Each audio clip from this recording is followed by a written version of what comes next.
Bom dia a todos. Hoje nós vamos falar de um assunto que é de muito interesse daqueles alunos que pretendem fazer um mestrado ou um doutorado, mas também serve para toda pesquisa científica que alguém pretenda fazer, inclusive um projeto de pesquisa ser submetido às agências financiadoras. Estamos falando num canal de geomorfologia, né? Então nós vamos nos restringir aos nossos exemplos às questões geomorfológicas.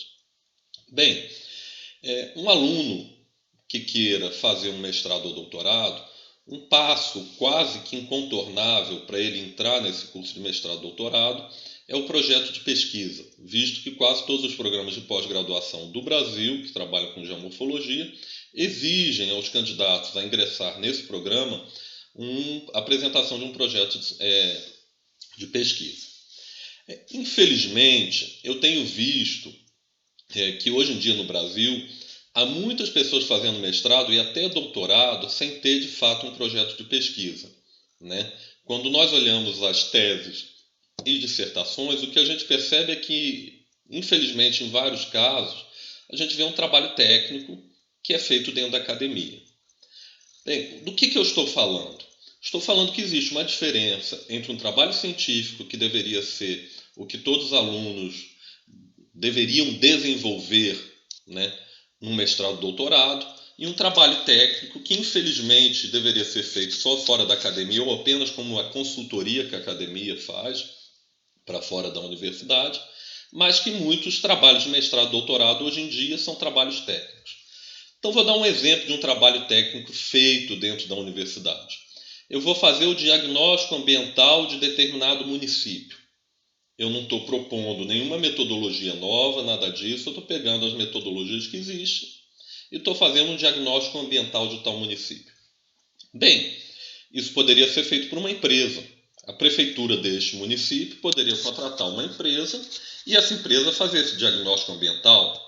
Da mesma maneira, eu vou fazer o diagnóstico ambiental de uma bacia hidrográfica. Se eu não propõe nenhuma nova metodologia, não faço nada de diferente, uso os métodos já consagrados, materiais e métodos já consagrados, bem, poderíamos, o Estado, sei lá, o responsável por essa bacia hidrográfica, o comitê da bacia, contratar uma consultoria e ela fazer esse diagnóstico ambiental.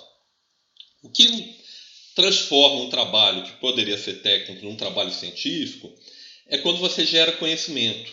E como a gente gera conhecimento é quando a gente responde a uma pergunta de cunho científico. Quando nós resolvemos uma lacuna no conhecimento. Né? Dar um diagnóstico ambiental ao município, isso não é uma lacuna de conhecimento de fato científico. É uma lacuna de um conhecimento de algo muito restrito daquele município. Né? Agora, se eu proponho novos métodos, novos materiais para diagnóstico ambiental em municípios com determinadas características e uso um determinado município apenas como um estudo de caso, aí sim eu tenho um trabalho científico. Bem, então o trabalho científico, a base do trabalho científico é responder uma questão. Né? No exemplo que a gente estava dando, nós demos, né, seria propor, verificar que existe lacunas, né, nos diagnósticos ambientais de determinados municípios e entender que essas lacunas talvez pudessem ser melhor respondidas por outro método. Ou, mais claro ainda, para a geomorfologia, né, seria você pegar uma questão de fundo. Por que determinado rio tem um comportamento tão anômalo? Por que eu percebo uma relação solo-relevo em determinada região diferente do que é usual, do que consta nos livros didáticos, algo completamente inédito? Isso é uma pergunta. Por que ali é diferente do que eu vejo em outros locais? Né? Quer dizer, às vezes há algo nos processos geomorfológicos novos que estão exemplificados ali que ninguém viu nunca. Então, eu tento responder esta pergunta. Quando eu tento responder essa pergunta, eu lanço mão de hipóteses, né, que são as respostas prováveis, que com base no meu conhecimento científico, no que a ciência diz, e até na minha intuição, eu acho que vão ser as respostas prováveis para aquela pergunta que eu levantei. E, em cima disso, vem os objetivos, os materiais e métodos, que é o caminho que eu vou traçar para chegar naquela resposta, para provar se aquela hipótese está certa ou errada.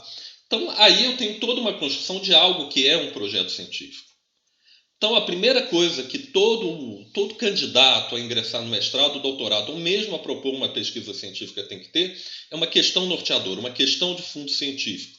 Sem isso, a gente não faz ciência. Agora, não é fácil ter essa questão. Nós temos que ter uma questão de fundo e que seja execuível ser respondida. Execuível do ponto de vista financeiro, execuível do ponto de vista de tempo que a gente tem para dedicar àquela pesquisa, né? No exemplo que a gente está dando, 2 anos para o mestrado, 4 para o doutorado, hoje em dia no Brasil.